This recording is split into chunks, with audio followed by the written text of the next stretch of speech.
ನಮಸ್ಕಾರ, ನ್ಯೂಸ್ 24 ಕನ್ನಡ ಚಾನೆಲ್ಗೆ ಸ್ವಾಗತ.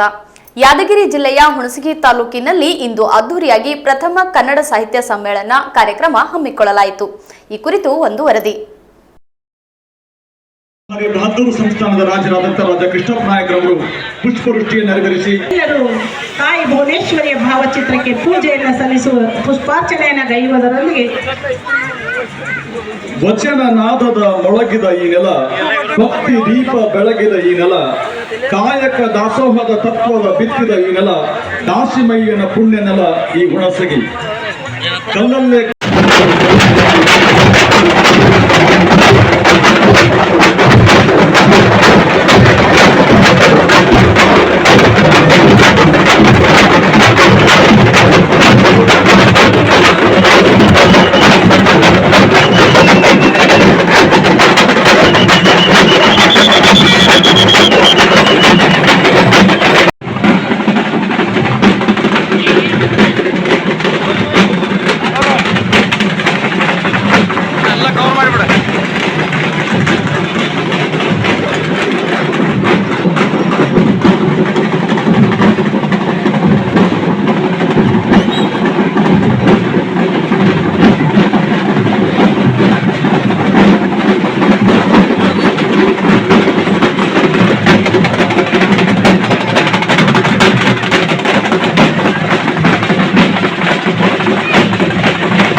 ಸಾಹಿತ್ಯ ಸಮ್ಮೇಳನದ ಶುಭಾಶಯಗಳನ್ನು ಎಲ್ಲರಿಗೂ ಹೇಳಲು ನಾನು ಇಷ್ಟಪಡ್ತೀನಿ. ನಾನು ಇವತ್ತಿನ ದಿವಸ ಈ ಒಂದು ಕಾರ್ಯಕ್ರಮ ಮಾಡಬೇಕಂತ ಹೇಳ್ಬಿಟ್ಟು ಒಂದು ತಿಂಗಳ ಮುಂಚೆನೇ ನಮ್ಮ ವೆಂಕಟಗಿರಿ ದೇಶಪಾಂಡೆ ಅಧ್ಯಕ್ಷರು ಮತ್ತು ಅವರ ಸಂಘಟಕರು ಮತ್ತು ಹುಣಸಗಿಯ ಪಟ್ಟಣ ಪಂಚಾಯತಿಯ ಎಲ್ಲ ಮುಖಂಡರು ಸದಸ್ಯರೆಲ್ಲ ಬಂದ್ಬಿಟ್ಟು ಕೇಳಿದ್ರು, ಈ ಒಂದು ಕನ್ನಡ ಸಾಹಿತ್ಯ ಸಮ್ಮೇಳನ ಮಾಡಬೇಕು ಅನ್ನೋ ಒಂದು ಮಾತನ್ನು ಹೇಳಿದರು. ಅವತ್ತಿನ ದಿವಸ ಹೇಳಿದ ಮಾತು ಇವತ್ತಿನ ದಿವಸ ಈ ಒಂದು ಕಾರ್ಯಕ್ರಮ ಅಟೆಂಡ್ ಆಗೋದಕ್ಕೋಸ್ಕರ ಭಾಳಷ್ಟು ಸಂತೋಷ ಆಗ್ತದೆ. ಯಾಕಂತ ಹೇಳಿದ್ರೆ ಈ ಕಾರ್ಯಕ್ರಮ ಬಹಳ ಅದ್ದೂರಿಯಾಗಿ ನಡೆದಿದೆ ಅನ್ನೋ ಒಂದು ಮಾತನ್ನು ಈ ಸಂದರ್ಭದಲ್ಲಿ ನಾನು ಹೇಳಲು ಇಷ್ಟಪಡ್ತೀನಿ. ನಾನು ಇಂದು ಹುಣಸಗಿ ತಾಲೂಕಿನ ಮಣ್ಣಿನಲ್ಲಿ ಕನ್ನಡದ ಸುವಾಸನೆ ಹರಡುವ ಈ ಕನ್ನಡ ಸಾಹಿತ್ಯ ಸಮ್ಮೇಳನ ನಡೆಯುತ್ತಿರೋದು ನಮ್ಮೆಲ್ಲರ ಹೆಮ್ಮೆಯ ಸಂಗತಿ ಅನ್ನೋ ಒಂದು ಮಾತನ್ನು ಈ ಸಂದರ್ಭದಲ್ಲಿ ಹೇಳ್ತೀನಿ ನಾನು. ಅದರ ಜೊತೆಗೆ ಭಾಷೆ ಎಂದರೆ ಕೇವಲ ಮಾತಲ್ಲ,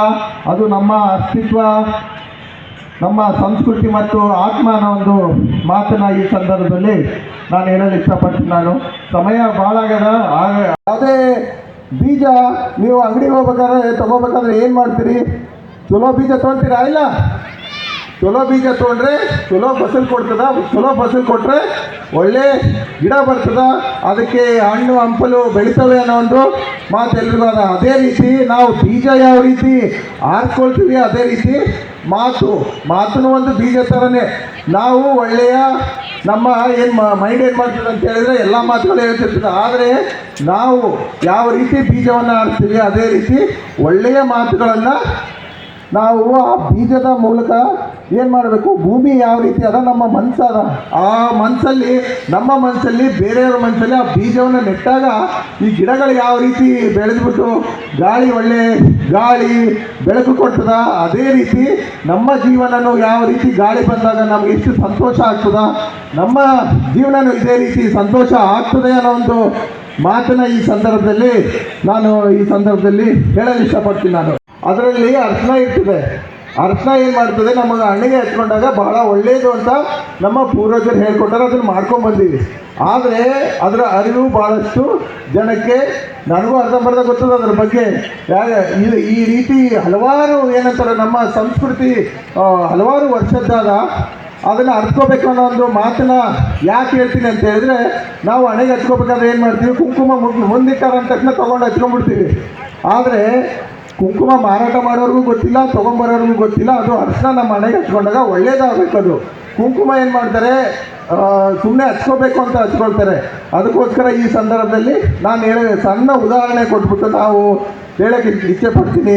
ಈ ಒಂದು ಯಾವುದೇ ಕಾರ್ಯವಾಗಲಿ ನಾವು ತಿಳ್ಕೊಂಡು ಅರ್ಥಕೊಂಡು ಮಾಡ್ತಾ ಹೋದರೆ ನಮ್ಮ ಸಂಸ್ಕೃತಿ ಹಲವಾರು ವರ್ಷದ ಯಾವ ರೀತಿಯಾದ ಮುಂಬರುವ ದಿವಸದಲ್ಲಿ ನಮಗೇನು ಅರ್ಧಂಬರ್ಧ ನಾಲೆಜ್ ಅದ ಅದನ್ನು ಮುಂದಿನ ಪೀಳಿಗೆ ಮಕ್ಕಳಿಗೆ ಪೂರ್ಣವಾಗಿ ಅರ್ಥಕೋಬೇಕು ಅನ್ನೋ ಒಂದು ನನಗೆ ಆಸೆ ಅದ. ಅದಕ್ಕೆ ನಮ್ಮ ಎಲ್ಲ ಹಿರಿಯರು, ಸಾಹಿತಿಗಳೆಲ್ಲ ಈ ಒಂದು ವೇದಿಕೆ ಮೇಲಾರ ಅವ್ರ ಜೊತೆಗೆ ನಮ್ಮದು ನಿಮ್ಮದು ಎಲ್ಲರ ಡ್ಯೂಟಿ ಆಗ್ತದೆ. ಮುಂದಿನ ದಿವಸ ಮಕ್ಕಳಿಗೆ ಮುಂದಿನ ಭವಿಷ್ಯ ನಿರೂಪಿಸೋಕ್ಕೆ ತಾವೆಲ್ಲರೂ ಸಹಕಾರ ಮಾಡಬೇಕು ಅನ್ನೋ ಒಂದು ಮಾತನ್ನು ನಾನು ಈ ಸಂದರ್ಭದಲ್ಲಿ ಹೇಳಲು ಇಷ್ಟಪಡ್ತೀನಿ. ನಾನು ಅದ್ರ ಜೊತೆಗೆ ಇಲ್ಲಿ ರೈತರು ಎಷ್ಟು ಜನ ಇರಿ, ಈ ಆದಿಶಿಲಾಯುಗ ಕಾಲದಲ್ಲಿ ಏನು ಆಯುಧಗಳನ್ನು ನಿರ್ಮಾಣ ಮಾಡ್ತಿದ್ರಲ್ಲ ಅದರ ಕಾರ್ಯಾಗಾರ ಆಗಿತ್ತು ಅನ್ನುವಂಥದ್ದನ್ನು, ಮತ್ತು ಈ ಬೂದಿ ಹಾಳದಲ್ಲಿ ಈ ಚಕಮಕಿ ಕಲ್ಲಿನಿಂದ ತಯಾರಿಸ್ತಕ್ಕಂಥ ಬ್ಲೇಡುಗಳ ಕಾರ್ಖಾನೆ ಇಲ್ಲಿತ್ತು ಅನ್ನುವಂಥದ್ದು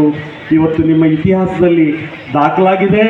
ಒಂದು ಪಡೆ ಏನು ಪದ್ದಯ್ಯನವರ ಶಿಷ್ಯಂದರು ಅನೇಕ ಜನ ಸೇರಿ ಈ ನಾಡಿನಲ್ಲಿ, ಈ ಜಗತ್ತಿನಲ್ಲಿ ನಿಮ್ಮ ಹುಣಸಗಿಯ ಪರಿಸರವನ್ನು ಅವರಿವತ್ತು ಪರಿಚಯವನ್ನು ಮಾಡಿಕೊಡ್ತಕ್ಕಂಥ ಒಂದು ಕೆಲಸವನ್ನು ಅವರಿವತ್ತು ಮಾಡಿದ್ದಾರೆ. ಅಷ್ಟೇ ಅಲ್ಲ, ನಿಮ್ಮ ಹುಣಸಗಿ ಒಂದು ಸಂತರ ನೆಲ. ಇದು ಆದ್ಯ ವಚನಕಾರನಾಗಿರ್ತಕ್ಕಂಥ ಜೇಡರ ದಾಸಿಮಯ್ಯ ನಿಮ್ಮ ನೆಲದವನು ಅಂತನ್ನುವಂಥ ಅಭಿಮಾನ ನಿಮ್ಮೆಲ್ಲರಿಗೆ ಇರಬೇಕು. ಇವತ್ತೇನು ಆ ಶರಣಗಣಗಳಲ್ಲಿ ಬಹಳ ಮುಖ್ಯವಾಗಿರ್ತಕ್ಕಂಥ ಅನುಭಾವಿ ಒಬ್ಬ ಹಿರಿಯ ವಚನಕಾರ, ಆತನ ಹೆಂಡತಿ ದುಗ್ಗಳೆ, ಗಂಡ ಮತ್ತು ಹೆಂಡತಿ ಇಬ್ಬರೂ ಕೂಡ ಶ್ರೇಷ್ಠ ವಚನಕಾರರಾಗಿರುವಂಥದ್ದು. ಇವತ್ತು ಬಸವಣ್ಣನವರ ಮೇಲೆ ಪ್ರಭಾವವನ್ನು ಬೀರಿರುವಂಥ ಹಿರಿಯ ಸಮಕಾಲೀನ ಶರಣರಲ್ಲಿ ಯಾರಾದರೂ ಇದ್ದರೆ ನಿಮ್ಮ ಆದ್ಯ ವಚನಕಾರ ಜೇಡರ ದಾಸಿಮಯ್ಯ ಅನ್ನುವಂಥದ್ದು. ಆತನ ಹುಟ್ಟೂರು ಇದೇ ಮುದುನೂರು. ಆತ ಹೇಳ್ತಾನೆ, ಈ ಮುದುನೂರು ಅವಿಮುಕ್ತ ಪುಣ್ಯಕಾಶಿ, ಪುಣ್ಯಕ್ಷೇತ್ರ ಇದು. ಆ ಮುದುನೂರನ್ನ ನಿಮ್ಮ ಶಾಸನಗಳಾಗಿರಲಿ, ನಿಮ್ಮ ಅನೇಕ ಪುರಾಣಗಳಾಗಿರಲಿ, ಅದೊಂದು ದೊಡ್ಡ ಅಗ್ರಹಾರ ಆಗಿತ್ತು ಅನ್ನುವಂಥ ಒಂದು ವಿಚಾರವನ್ನು ಕೂಡ ಇವತ್ತು ಹೇಳುವಂಥದ್ದು.